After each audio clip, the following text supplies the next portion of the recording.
All right, let's talk about something that hits every single one of us right in the wallet. Inflation. You know, it's that sneaky, invisible force that just makes your money feel like, well, like it's shrinking. So let's get right into it. And let's kick things off with a feeling I'm pretty sure we've all had.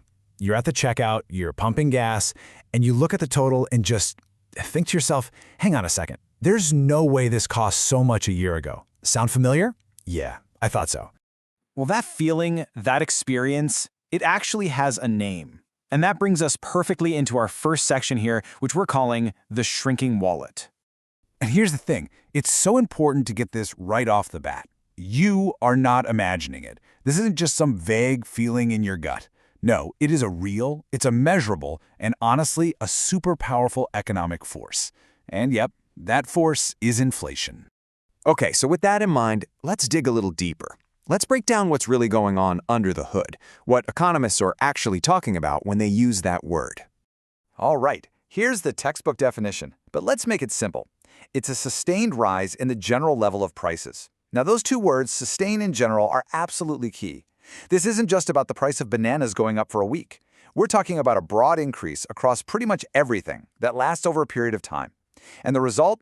Every single dollar, or euro, or whatever you use, it just buys a little bit less than it used to. So, the obvious next question is, why, right? I mean, if prices are going up everywhere, something's got to be pushing them. So, what is the engine behind all this?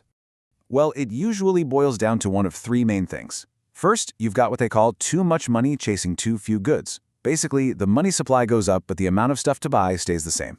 Second, the cost of making things could be going up. You know, maybe oil prices spike or raw materials get pricier. And third, you have classic supply and demand. Everybody wants something, but there just isn't enough to go around, so prices go up. Now here's a really important point. Not all inflation is the bad guy. A little bit, like a low, stable hum in the background. Most economists actually see that as a sign of a healthy, growing economy. It's predictable. But high inflation? Whoa, that is a totally different animal. It throws everything into chaos, creates massive uncertainty, and makes trying to save or plan for your future, well, almost impossible.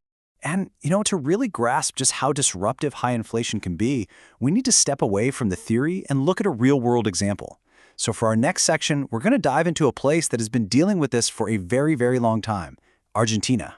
See, for people in Argentina, this isn't some concept from an economics class. It's their daily life. It's a constant calculation that shapes every single decision, from the small stuff, like what you can afford for dinner tonight, to the huge life decisions, like if it's even possible to save for the future. And I really want to stress, we're not talking about the price of a fancy new TV going up. We are talking about the absolute basics. The food on your table, the bus ticket you need to get to your job. The prices for these essentials have been climbing and climbing fast for years on end. And this is where it really hits home.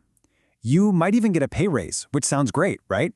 But if prices are going up even faster than your salary, you're actually going backwards. Your real income, what your money can actually buy, is shrinking. It's like you're running on a treadmill that's speeding up. You're working harder, but you can't keep up. And this kicks off a really dangerous, vicious cycle that's so hard to escape.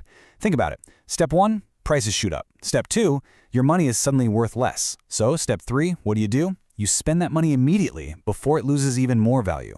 And that leads to step 4. Since no one is saving, the value of any savings that are out there just evaporates. And boom, the cycle starts all over again.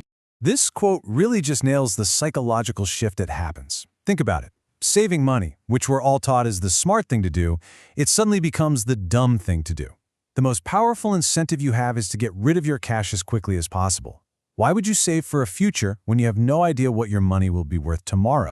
Okay, so we've talked about what inflation is, what causes it, and we've seen a pretty extreme real-world example. So why does all this matter to you? Let's bring it all together and talk about why this isn't just some abstract idea, no matter where you live. All right, if you take away just a few things from our time together, let it be these. First, inflation is the silent thief that steals your purchasing power. Second, it doesn't just happen out of nowhere, it's driven by real economic forces. Third, as Argentina shows us, when it gets out of control, it can completely upend daily life. And finally, and maybe most importantly, just understanding this stuff is the first, most crucial step to getting a handle on your own financial situation. So, I'll leave you with one last thing to chew on. When you get right down to it, money is all about trust. It only has value because we all believe it does. So the big question is, what happens when people start to lose that faith? What happens to a whole society when the very foundation of its economy starts to crumble? It's a heavy thought. Thanks so much for joining.